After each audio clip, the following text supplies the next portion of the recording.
I still remember the exact weight of those words when they left my mother's mouth, the way they hung in the air of that cramped kitchen in Des Moines, like smoke that wouldn't clear.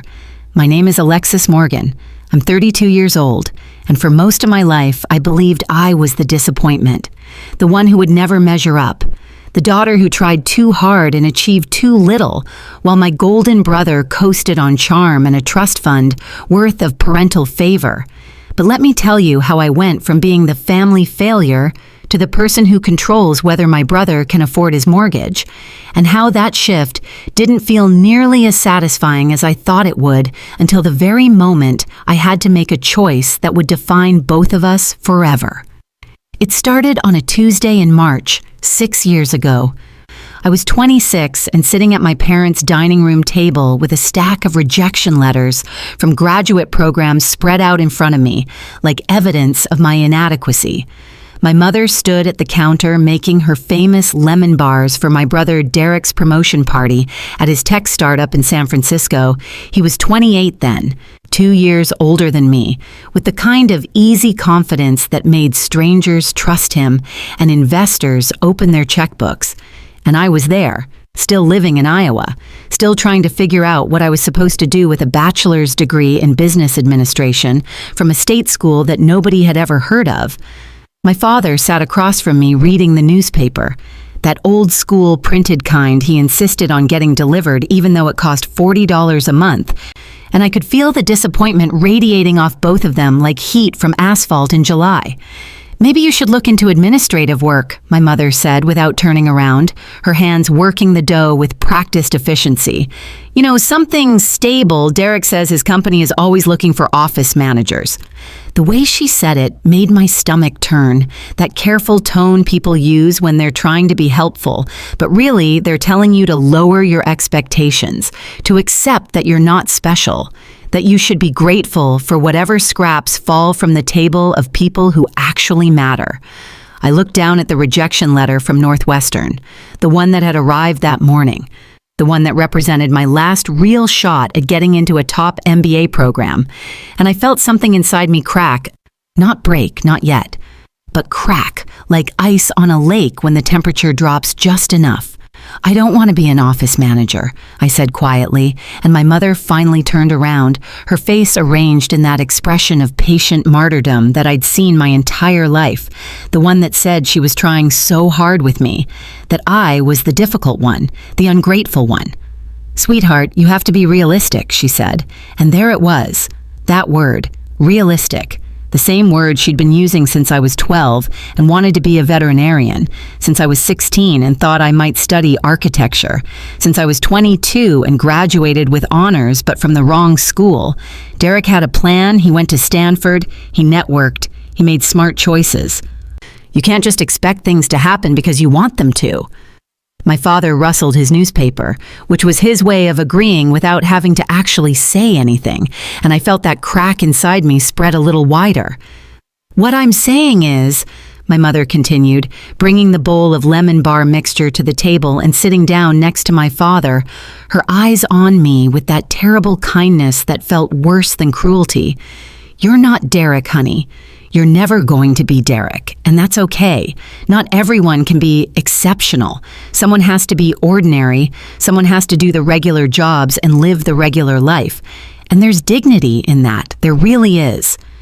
She reached out and patted my hand, her fingers leaving traces of flour on my skin, and I looked at those white smudges and thought about how easily she'd just erased any possibility of me being more than what she'd decided I was allowed to be. My father folded his newspaper and nodded. "Your mother's right, Lexi. It's time to accept your limitations and build from there. Derek can probably help you find something in San Francisco if you want to move out there. He's got connections now." I left that house that night and I didn't go back for 3 years. I took the money I'd saved working retail and tutoring high school kids in math, and I bought a one-way ticket to Seattle, not San Francisco where Derek held court, but Seattle where I knew absolutely no one, and no one knew me as the disappointing daughter who'd never measure up. I got a job as a junior analyst at a small consulting firm that mostly did logistics optimization for shipping companies, the kind of unglamorous work that doesn't get featured in tech magazines or make your parents brag at dinner parties. But I was good at it, really good at it.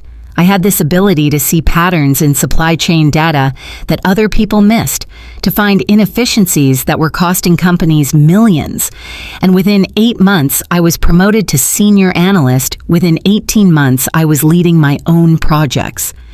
My mother called occasionally, always with news about Derek, how he'd closed another funding round, how he'd been featured in Forbes under 30, how he'd bought a condo in Pacific Heights with views of the Golden Gate Bridge.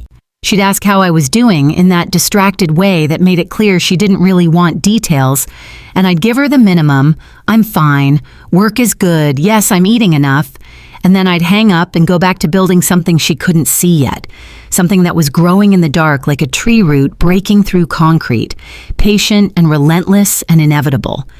The turning point came on a Thursday in November, 2 years into my time in Seattle. My firm had been acquired by a larger management consulting group called Meridian Strategic Partners. They were based in Boston but had offices in 12 cities, including San Francisco.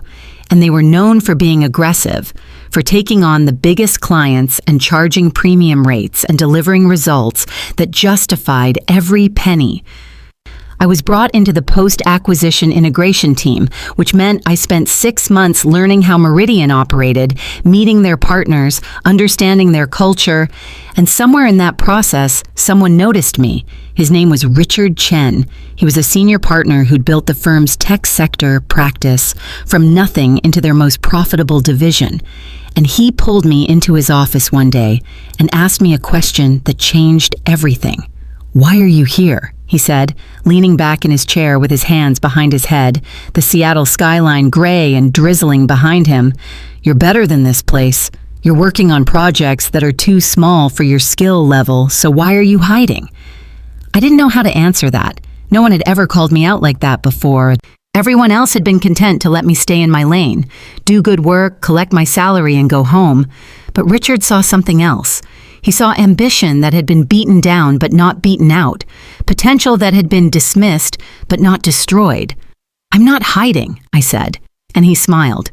"Yes, you are, and I'm going to give you one chance to stop. I've got a new client, major tech company in San Francisco. They're hemorrhaging money on their operations, and they don't know why. I need someone to go in there, tear apart their systems, and fix it. You interested?" I moved to San Francisco in January. 3 years after I'd left my parents' kitchen, Meridian put me up in a corporate apartment in Soma, and I started working 18-hour days at a company called Innovex Solutions. They made productivity software for enterprise clients. They'd grown too fast and their operational infrastructure was a disaster. Inventory management was chaos. Their shipping costs were triple what they should have been. Their customer service was outsourced to 3 different countries with no coordination. And their executive team had no idea how much money they were losing because their data systems didn't talk to each other. I spent 3 months living in their office, mapping every process, interviewing every department head, building models that showed exactly where the bleeding was happening, and then I wrote a report that was so detailed and so damning that the CEO told Richard it was the most valuable document anyone had ever given him.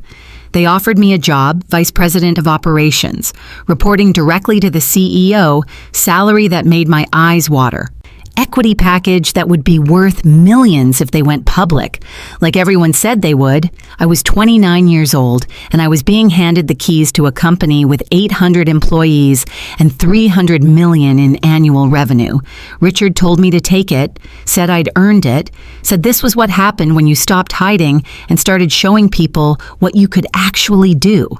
So I took it, I signed the papers, and I started the job on a Monday in April, and that's when I found out who else worked at Innovex Solutions. Derek was their director of business development. He'd been hired 8 months before I arrived, brought in to help them expand their client base and build partnerships with other tech companies. And on my first day, I walked into the executive team meeting, and there he was. sitting 3 seats down from the head of the table, looking exactly like he always did, confident and relaxed, and like he belonged everywhere he went. His face when he saw me was something I'll remember for the rest of my life. Pure shock, confusion, and then something else. Something that looked almost like fear. And I smiled at him the way our mother used to smile at me when she was being patient. And I took my seat at the table. He cornered me after the meeting, pulled me into an empty conference room with glass walls that looked out over the entire office. "What are you doing here?" he said, and I could hear the edge in his voice, the territorial alarm of someone who just realized their space had been invaded. "I work here," I said simply. "I'm the new VP of Operations. I'll be overseeing business development, among other things, which means I'll be working pretty closely with your team." He stared at me, doing the math in his head, realizing what I just said. "You're my boss?" he said, and I nodded. "Looks that way." The color drained from his face, actually drained, like someone had opened a valve, and I felt something dark and electric run through me. Not quite satisfaction, not quite happiness, something more complicated than either of those things. The first few months were professional. I kept my distance, focused on my work, let Derek do his job without interference. But I was watching him, really watching him for the first time in my life. And I started to see things I'd never noticed before. The way he took credit for his team's ideas in meetings. The way he charmed clients but couldn't actually close deals without hand-holding from his sales engineers. The way he talked a big game about strategy but never delivered detailed plans. He was good at looking competent. Exceptional at it, actually. But when you dug beneath the surface, there wasn't much substance. He was a performance, a carefully maintained illusion that worked as long as no one looked too closely. And now someone was looking, now I was looking. And I had the authority to do something about what I saw. The company started preparing for an IPO that summer, which meant everything had to be perfect. Every process documented, every inefficiency eliminated, every executive had to prove their value or be replaced. The board brought in consultants to evaluate each department. And when they evaluated business development, the report was not kind. Derek's team had brought in impressive-looking partnerships, but most of them hadn't generated significant revenue. His pipeline was full of prospects that never converted. His presentations were beautiful, but his results were mediocre, and the consultants recommended either restructuring the department or replacing the leadership. The CEO called me into his office and asked my opinion. "He's your brother, right?" he said, and I nodded. "Does that change your assessment?" he asked. And I looked at him and thought about that kitchen table in Des Moines, about my mother's hands leaving flour on my skin, about my father's folded newspaper, about the weight of being told I'd never be exceptional, that I should accept my limitations, that someone had to be ordinary, and I said, "No, it doesn't change anything. The data is the data. He's underperforming and the department needs new leadership if we're going to hit our targets for the IPO." The CEO nodded slowly. "I'm going to be honest with you, Alexis. I hired Derek because he came with good references and a Stanford pedigree. But you're the one who's actually transformed this company. You've saved us probably $50 million in operational costs. You've built systems that actually work. You've turned this place into something that investors want to bet on. So I'm going to trust your judgment here. But I want you to be the one to tell him." That last part landed like a stone in my chest. Because of course it did. Of course I had to be the one. And I realized then that this whole thing, this whole trajectory, had been leading to this moment, to me sitting across from my brother and telling him that he wasn't good enough, that he'd never been as good as everyone thought he was. That reality had finally caught up with the image he'd spent his whole life projecting.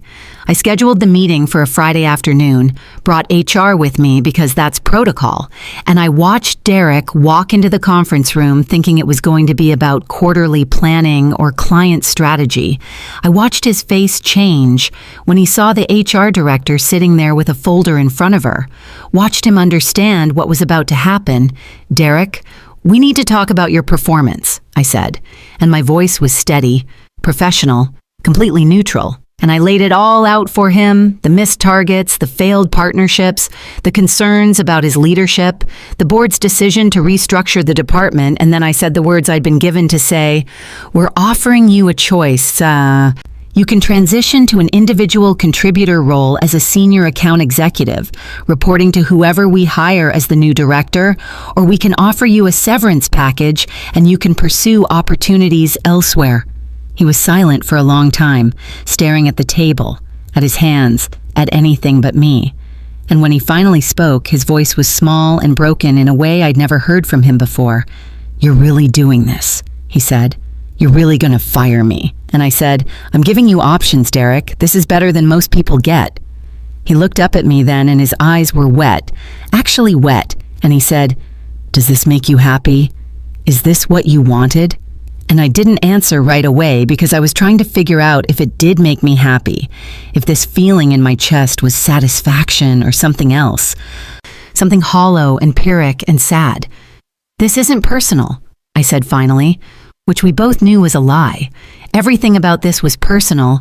Decades of comparison and dismissal and casual cruelty had led to this moment, and we both knew it. "I have to do what's best for the company," I continued. "Your performance doesn't justify your position. The numbers don't lie." Derek laughed then, sharp and bitter. "The numbers, right, because that's all that matters to you now. You've become exactly what you hated. You know that? Someone who reduces people to metrics and data points and quarterly targets. Congratulations, Alexis. You've finally proven you're just as ruthless as you always accused Mom and Dad of being." That hit harder than I expected it to, but I didn't let it show. I waited for him to make his decision. And after another long silence, he said he'd take the demotion. He couldn't afford to lose his salary. He had the mortgage on the condo, the Tesla payment, the lifestyle he'd built on the assumption that he'd always be rising, never falling. And now he'd be reporting to someone new, working alongside people who used to be his peers, taking orders instead of giving them. And I'd be the one who signed off on his paychecks, who approved his time off, who evaluated his performance reviews. I'd be the one with the power to decide his future, and we both had to live with that. I called my mother that night. First time I'd initiated a call in over a year, and when she answered, I could hear the surprise in her voice. "Lexi, is everything okay?" And I said, "I need to tell you something. I'm the VP of operations at a tech company in San Francisco. We're going public next year. I make more in stock options than Derek's entire salary, and as of today, he reports up through my division, so technically, I'm his boss." The silence on the other end of the line was so complete I thought the call had dropped, and then she said, "What are you talking about?" And I explained it all, calmly, factually, the way I'd learned to present information in board meetings. And when I finished, she didn't apologize, didn't acknowledge what she'd said to me in that kitchen 6 years ago, didn't recognize the irony or the poetry or the perfect circle of it all. Instead, she said, "You need to protect him, Alexis. He's your brother. You can't let them get rid of him." And I felt something inside me finally break all the way through, not crack anymore, but shatter. Because of course, that's what she cared about. Of course, her first thought was protecting Derek, making sure the golden child didn't fall too far, making sure he landed softly while I'd been expected to claw my way up from nothing with no help and no belief and no safety net. "I gave him a choice, Mom," I said. "He chose to stay. He's still employed. That's more than a lot of people get." And she said, "But you could do more. You have the power now. You could make sure he's taken care of." And I laughed. Actually laughed, because the audacity of it was almost beautiful in its cruelty. "You told me I'd never be as successful as Derek," I said. "You told me to accept my limitations, to be realistic, to be ordinary, and I took that and I used it. I let it fuel me. I let it burn inside me until I became exactly what you said I couldn't be. And now you want me to use that success to prop him up, to make sure he doesn't have to face the consequences of not being as exceptional as everyone always told him he was. Do you understand how insane that is?" My mother was quiet for a moment, and then she said, her voice cold in that way that had always made me feel small, I understand that you've let bitterness turn you into someone I don't recognize. I understand that you're punishing Derek for things that have nothing to do with him. I raised you better than this, Alexis." I hung up on her, actually pressed the red button, and cut her off mid-sentence, and I sat in my apartment overlooking the San Francisco Bay, and I thought about what Derek had said, about me becoming what I hated, about reducing people to numbers and metrics, and I wondered if he was right. If in my determination to prove I was more than ordinary, I'd lost something essential, something human. But then I thought about all the times I'd been reduced to a comparison point, to the less than daughter, to the one who wasn't Derek. And I thought maybe that's just what power is, the ability to do to others what was done to you, to pass on the pain in a slightly different form. Derek still works here, 18 months later. He comes in every day and does his job and reports to the new director I hired, a woman from Chicago who's brilliant and tough and doesn't care about his Stanford degree or his famous last name in certain tech circles. He's good at what he does now, better than he was before, actually, because he has to be. Because there's no more coasting on charm and connections, no more skating by on potential and pedigree. And sometimes I see him in the halls and we nod at each other, professional and distant, like colleagues who barely know each other. Like we didn't grow up in the same house. Like we don't carry the same last name. Like we're not bound by blood and history and all the ways families damage each other in the name of love. My mother hasn't called me since that night. My father sent an email once asking if I could reconsider Derek's situation, and I didn't respond. They'll be at Derek's wedding next month. He's marrying a woman he met at a networking event, someone appropriate and impressive. And I'm not invited, or maybe I am, but the invitation got lost. It doesn't really matter. The company went public 3 weeks ago. My shares are worth $8 million on paper. I'm 32 years old and I have more money than I ever imagined possible, more success than my mother said I'd ever achieve, more power than Derek ever had when he was the golden child everyone believed in. And it feels nothing like I thought it would. Because here's what they don't tell you about winning, about finally being the one on top, about becoming the person who gets to decide someone else's fate. It doesn't erase what came before. It doesn't undo the years of being dismissed and diminished. It doesn't make the wounds heal. It just gives you different scars, the kind you inflict instead of the kind you receive.